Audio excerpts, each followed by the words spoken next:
Yo, all right, what's good, y'all? Back as you can see, same shirt, same video, or different video, same day. That's it.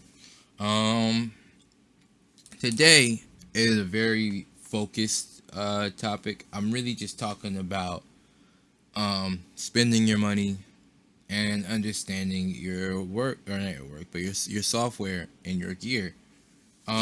So the main thing for this is I have one thing I like to live by, and I would encourage you guys to do it as well. And I feel like this doesn't really matter what level you're at, but especially the beginner level. And I really feel confident to speak on this because I would still consider myself a beginner, but more of an intermediate beginner for sure. I've only used FL Studio for about a year, and I mean I've used Pro Tools for longer, but I didn't really understand what I was doing until like 4 months ago.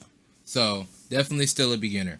But with that being said, I'm pretty knowledgeable about gear and signal flow and all the other fundamental stuff. So you know, just my advice. Uh, take it as you will. Take it with a grain of salt. If you have more tips, some about what I said, leave a comment. But let's get right into it. So the first thing is just a philosophy that I like to live by, and it's before you buy a piece of gear, have a justification for buying it. Um, and I can give you like story/example. So hold on. This, let me put this cord up here. Oh crap! It fell. It's okay. All right. So this is my icon. This is my icon P1 Nano. This is about 350, I believe. It's a kind of a pricey purchase, but it's a MIDI controller. And if you don't know what a MIDI controller is, hold on so I can plug it back up because my cable fell. Okay, now we're back. I had to plug it back up. But like I said, so Icon P1 Nano, and basically what this does is it has a lot of different buttons, but as you can see, my mouse is not moving. So I can do that. I have a fader control. I have pan knobs, all kinds of things like that. And there's lots of different things I can do because it's really customizable. Actually, I will show you this as well, so you can really see what I mean when I say it has like lots of options. This is not a sponsored video, by the way. This is not at all sponsored. But hey, if Icon wants to sponsor me, yeah, that'd be nice. Alright, so P1 Nano. This is my MIDI controller. These are the main three DAWs I use, so I'm definitely will be making Pro Tools videos, maybe some Logic Pro. If you guys want to see any other DAW, if you want me to like get a free trial of it, if you want me to just make a beat for the day or two, I definitely will do that. I'm very interested in doing something like that. So if you'd like to see that, let me know. I'm talking to you Ableton users. I tried the Ableton free trial for a little bit. I see the potential. I mess with it.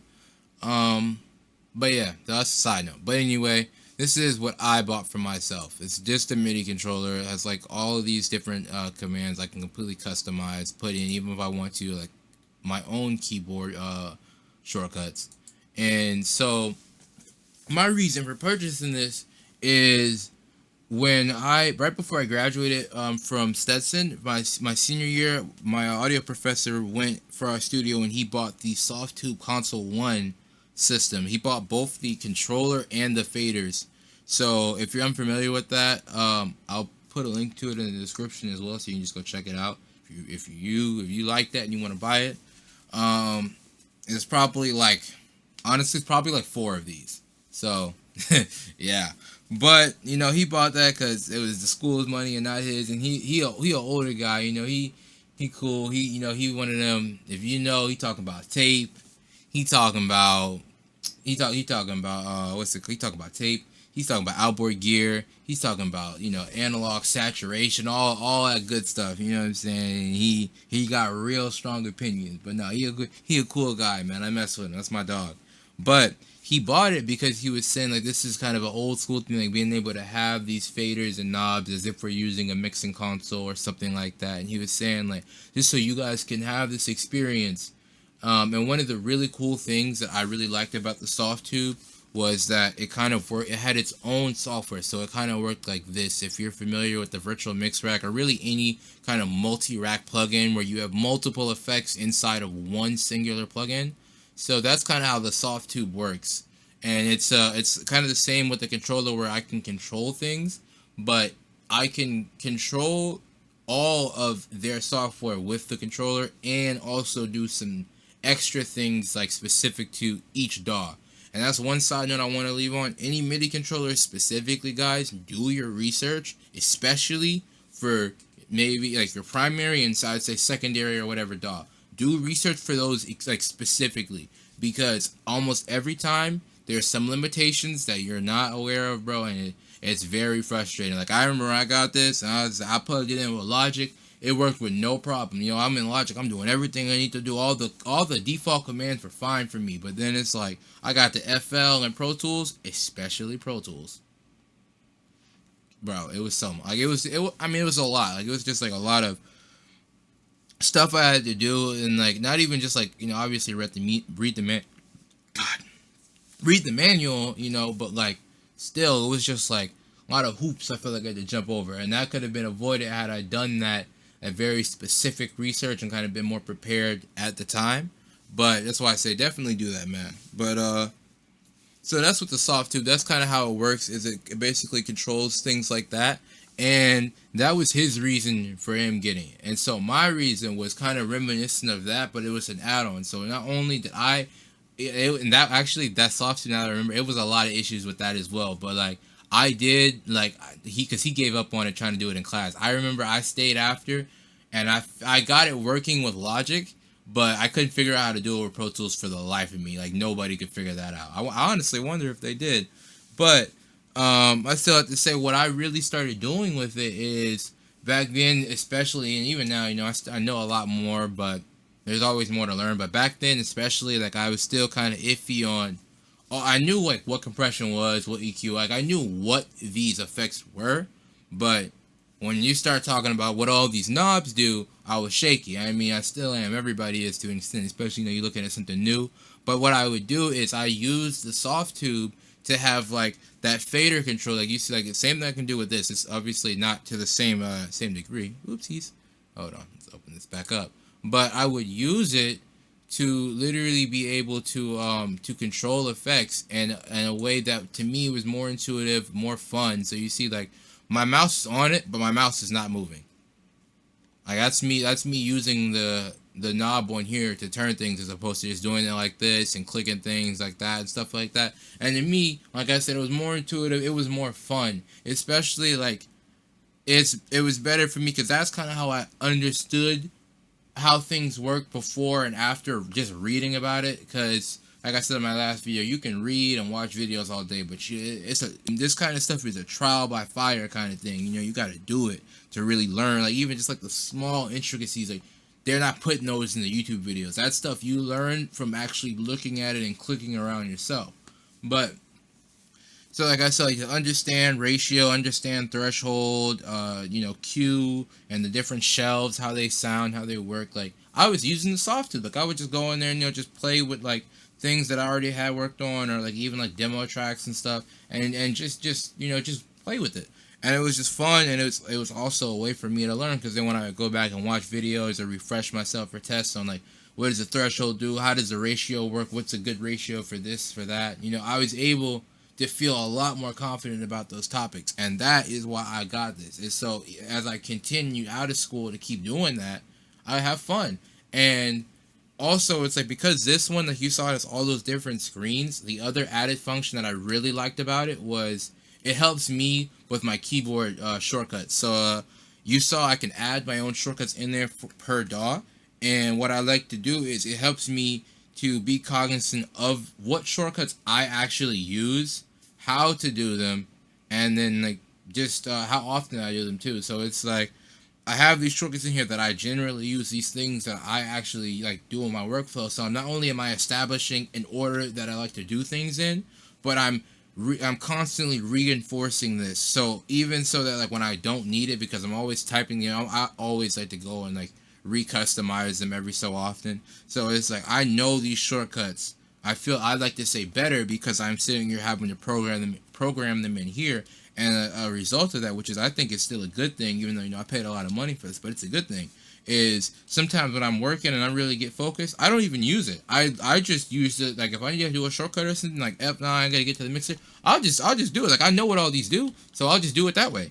But I have this. I have it for fun, and I still always like one of the really things that I can never just do without is, that fader control, man. That fader control is something else. Like just being able to have that, like for automation and stuff, especially inside like Pro Tools, like that's fun. But I still have to say that was my reason. That was my justification for making this big purchase. Where I've had people tell me that it was a waste. They don't have one though, but. I have fun. I got it for me. I'm not buying it for nobody else, and that's what matters. That's what you buying stuff for you. And even if you're in a setting where you have clients, like you're trying to build a studio, even still, you're getting this for you. You have clients that may like this piece of gear and like that and all that, but if you're in that situation, you know how clients can be. And they just sometimes they just say things, man. But it ultimately comes down to you, what works best for you in your workflow, and what will help you in the future. I think about it as like with movies, and like having them have like how a good movie, you can go back and rewatch it and find things that you didn't find before. You can rewatch, and it's still some novelty. It's something different that you can get out of it by watching it multiple times. That's what I think. In addition to a reason.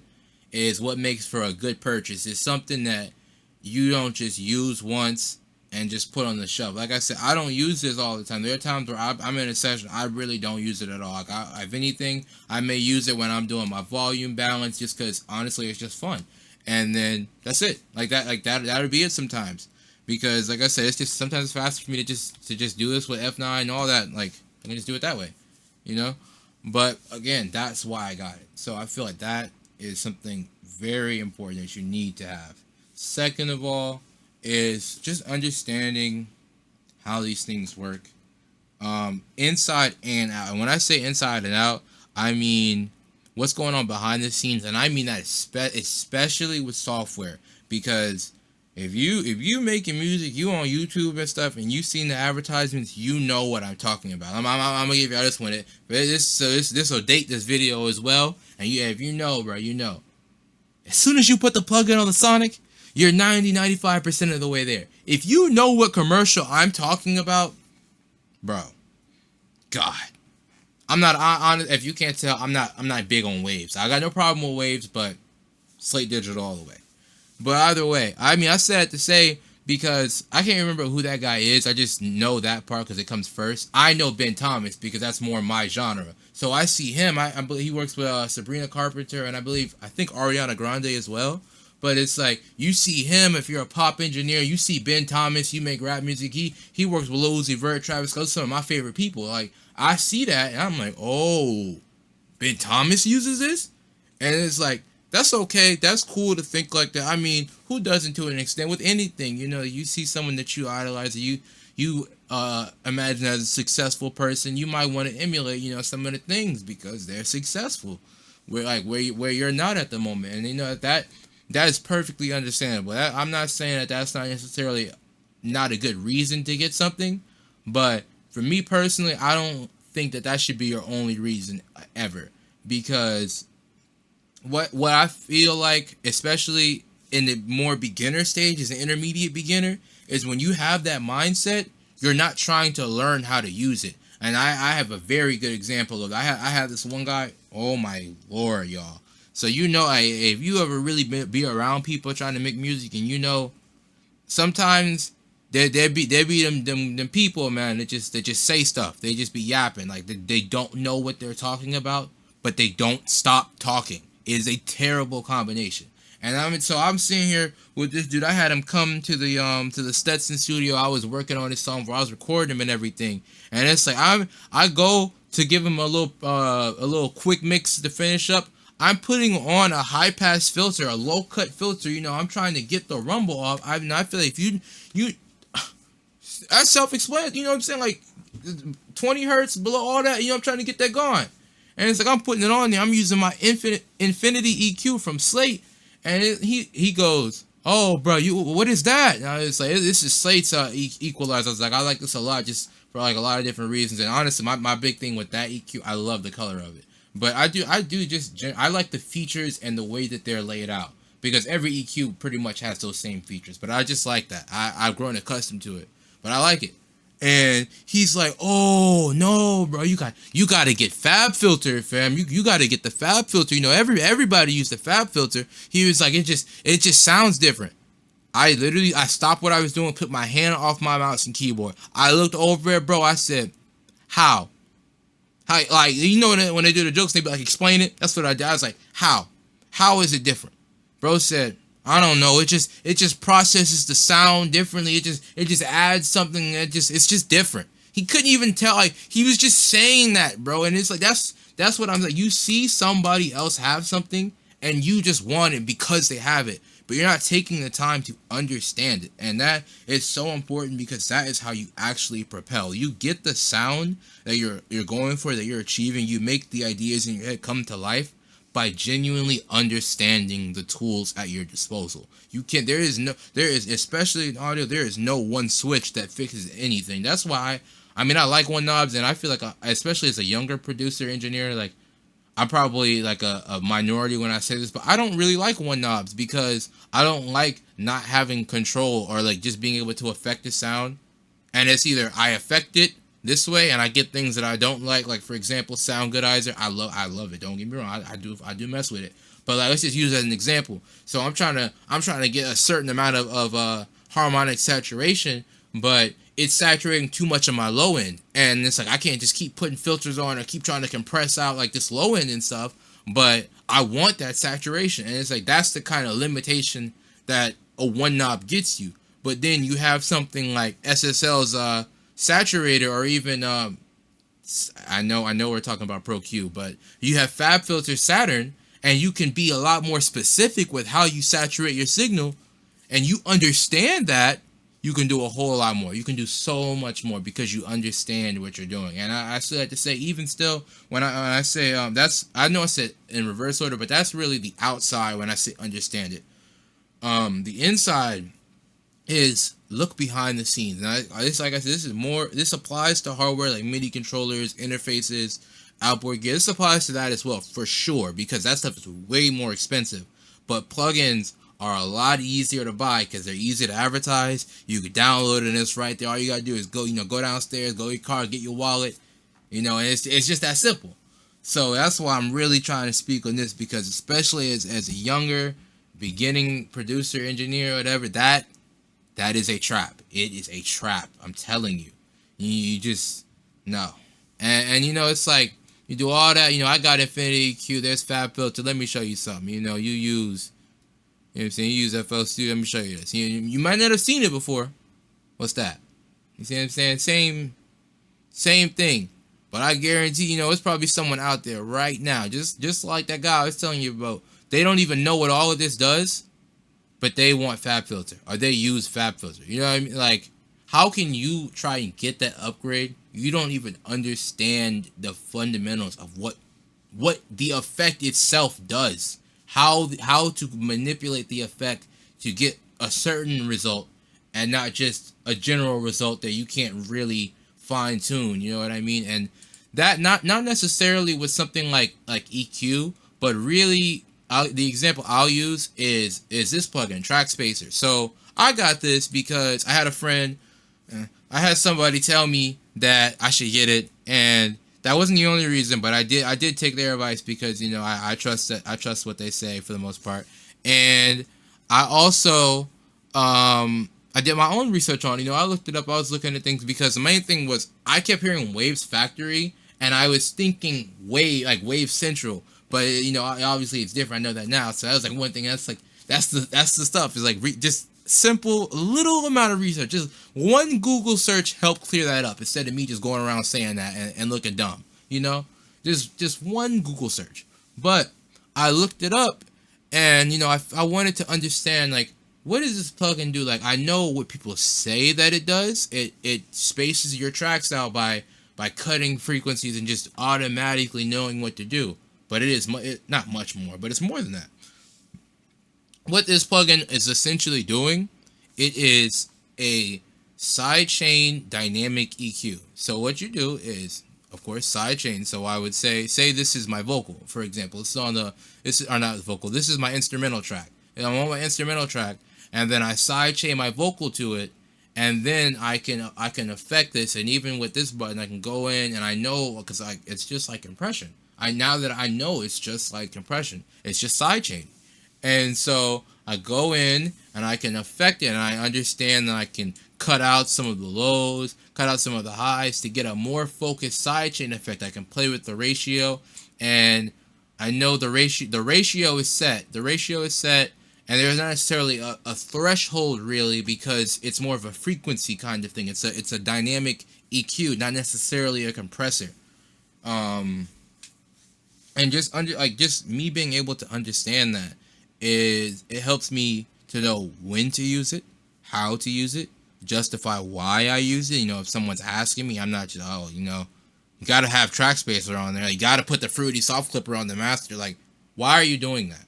You know, like, I'm not saying like in a condescending way, but like, seriously, you know, if you want to get further, you need to be able, and that's one thing I learned from my professor, and I really enjoyed like academically learning about this stuff, is because that's one thing they really like to emphasize, is being able to articulate your reasons for doing this stuff.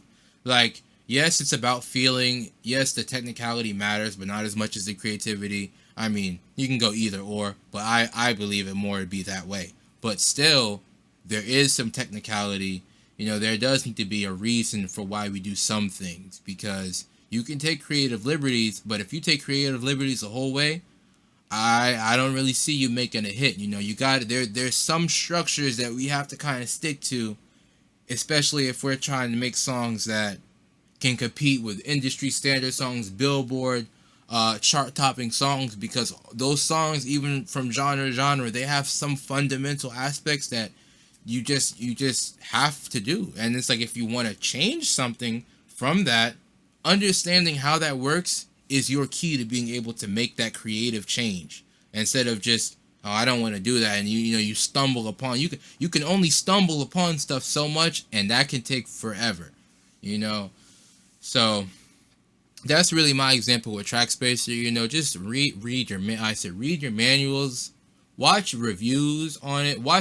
I like to watch unbiased and biased reviews, because the unbiased reviews, they're very straight to the point. Obviously, you know, they're gonna say the harsh things, but even the biased ones, I like those, because those are the ones that are really gonna, because they're sponsored, of course, they get in depth. So, you know, you can get more out of just reading the manual. You can kind of see the plugin in action, see that kind of stuff. But also, they will make complaints and sometimes address things where they're more likely to be heard because they're sponsored. So it's like, and that's one example with the virtual mix rack. So they just had an update where they added, we gotta give it a second, be patient with it.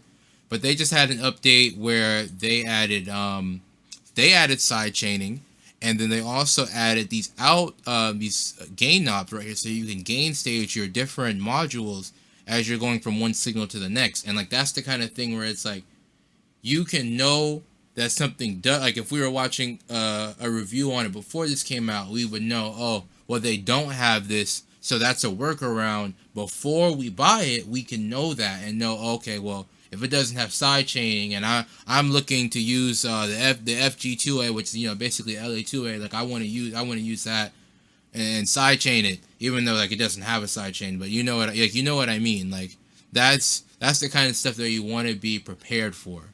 I feel like it's just very, very important. Like I said, that's how you get the most out of your materials. And then the final thing I really want to leave y'all with is, do not run away from free stuff. Like, it's the same, and I mean, I'm saying that because people actually do, you know, like, and it goes back to, like, you know, you hear people or you see people with this, people talk about that, people don't talk about this, so it's like, oh, well, if no one's talking about it, maybe it's not good. Wrong. That is not always the case. You know, like let me show you this. So I got this. I was literally I just had the thought one day. I wasn't even home. I was out at a party. with my girlfriend and her family, and I just was thinking about a track I was working on, and this how you know I'm really about it, man. If you know, you be at parties thinking about this stuff. I was like, man, I'm working on this mix, but it's like I can't tell my compression. Like I couldn't really, even though I was listening, I still couldn't really get an idea of how my dynamics were translating from instrument to instrument and the overall picture of my mix. So I found this plugin here called Wave Observer, completely free. I read about it a little bit on their page, and I saw on a Reddit blog. Just nothing but good things about this plugin, because it's very simple. It's just an oscilloscope. Sorry, oscilloscope. It just really just gives you an idea of what you're looking at as far as dynamics go. And I can change the color, you know, like it's a free thing, but you know, it has all this functionality, like this cool stuff. Doesn't look nice. Like this looks like something you probably pay $20-$30 for, but it's free. And then like, because I don't have it really any audio in here now, actually here, I'll show you. I'm gonna go to this website and I'll show you guys another resource that I've used in the past to kind of do the same thing. CodePen.io. I'll leave a link to this in the description. It's just an audio visualizer, and that's just the same way that Wave Observer works. It just lets you kind of see the compression that you're doing, so you can get an idea. And so this is your compression, this is your regular audio wave, and this is the amount of gain reduction that's happening. So as you see, if I completely let go of the threshold, we're right back at normal. But then if I squash it and I turn the ratio down to maybe 1, you see I'm barely doing anything to it. I'm not really doing it like anything at all. But again, it just shows you. So it's really just a secondary tool to your ears, because your ears are in this line of work. It's always going to be the ears. You know, the ears and the meters are the biggest things. But again, in like the meters, these secondary tools that are here to help with that kind of stuff. You know, like that stuff is very important. And there's a lot more out there you can get. I mean, even this one. Let me show you this meter that I use sometimes. Where is it? Here it is. Span Plus. This is completely free.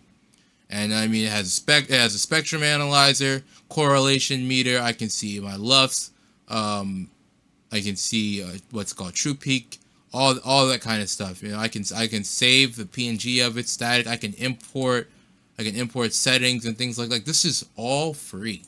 I can change the color. All of this, guys. Like this is the kind of stuff that it's like you gotta look around. You can't just, like I was saying, trial by fire. You can't just watch the YouTube videos and have people tell you what to buy or tell you what not to buy. You have to go out there and look. You have to use this stuff and see what you like, see what you don't like, see what works and doesn't work for you, your genre, what you're trying to do, how you're trying to use it. And that should be what informs your decisions more than anything else. Now, I guess don't get me wrong, these reviews and all this stuff is very good, very much helps. But the general idea, I feel, should always come from you and your needs, what you believe that you need and or want, and you supplement that with the videos, with the reviews and all that. And like I said, as always, read the manuals, look things up, go on. Reddit is so good, guys. You have no idea. Maybe not for things like my MIDI controller, I couldn't really find stuff like that, but for like these plugins, even just like how to do stuff inside of FL Studio, you know, like it's very, very good for that. Like, just do some research, guys, really. That's really all I have for y'all. The only other thing is just to talk back on the topic of learning plugins, this is more so for my newbies, and it's FL Studio exclusive. I just want to say that now. But where is it? One thing I really don't like about FL sometimes is the plugin menu. I love Pro Tools plugin menu more, but let me search for it. But it's a plugin called Patcher. And so what Patcher does is, like I was saying, with understanding your tools, Patcher is a plugin where you can make plugins inside of FL Studio. So if you look at this, not the mid-side EQ, let's go to this one. Yeah, it's mid-side.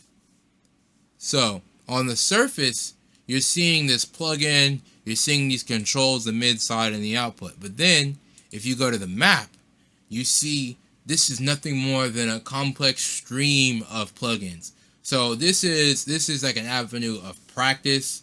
You can make your own stuff. You can find presets on the internet. I haven't really downloaded much, but I do know of some. I need to honestly dive into this deeper. I actually might make a video on it just as my crutch to dive into it and to give some information on it, you know. But Patcher is really good, man. And this, like, look at this. This is what those plugins, FabFilter, all of that stuff, Saturn, you know, all of that. Like, this is behind the scene. This is what's happening. It's not, maybe not necessarily plugins, but it's processing. So, for example, like something like Rift, where it works like a synthesizer, but it's just manipulating a signal chain. So you have your distortion that may run through a filter, and then that may run through some more distortion, and then an LFO, like that kind of thing. Like that's the same thing as this. It's just in an order, and then like with Rift or with some other plugins, it has that order. But the big thing is, for some, like Trackspacer, is that order that makes it the way it is. Or in the case of something like Rift, you can change the order because it's like a synthesizer. So I can reverse it and have the filter and then the LFO and then the distortion, you know, that kind of thing. But this kind of stuff. If you have FL Studio, or even, you know, if you're just curious, look up what's going on behind the scenes of these plugins, because not even Patcher, you know, this is a more general thing. You know, you see how this works. You could literally go in and just copy the effects, and you'll have the same thing. You would just have to understand, like I said, the mapping of it. So when I'm sliding this, what am I adjusting back here? It's just that, you know, it may be tedious, it may be time consuming, but in the long run, that's the beauty of it. And like even with my MIDI controller, it's tedious, it's time consuming, yes. But at the end of the day, it saved me time, and that I was able to learn my shortcuts, and I was able to have fun. And same thing with what I'm doing, you know, with these plugins. Like I've made a few presets with some of the Slate plugins. I utilize a lot of different presets in general. I'm a big advocate of presets as a starting place, you know, and all of that just comes from doing things like this, you know. Don't be afraid to, you know, just play around with stuff. Really. Oh my god, that sounds crazy. You know what I'm saying, guys. But yeah, I hope you guys have enjoyed. Like, comment, and subscribe. I don't know what the next video is going to be on, but really just think about your purchases, man. Like, I one thing I really hate for people is, and even, you know, myself, but other people as well, is like regretting something that you bought, especially like this, because, you know, like, this stuff is expensive, man, and it's just for a lot of us normal people, one purchase is the purchase for a few months, maybe even for the year. You know, like you buy one plugin and you don't like it, yeah, SOL. You gotta wait till you buy another one. Gotta wait till Black Friday again. You know, I got this on Black Friday. I waited all year to get it on Black Friday. I mean, I definitely could have got it without, but was I going to? No. And that's discipline, you know, because I didn't need it. I've been fine without it, but I like it. But yeah, man, I mean, that's really all I got for y'all today. So like I said, like, comment, subscribe. Hope y'all enjoyed, and I'll see y'all. Peace.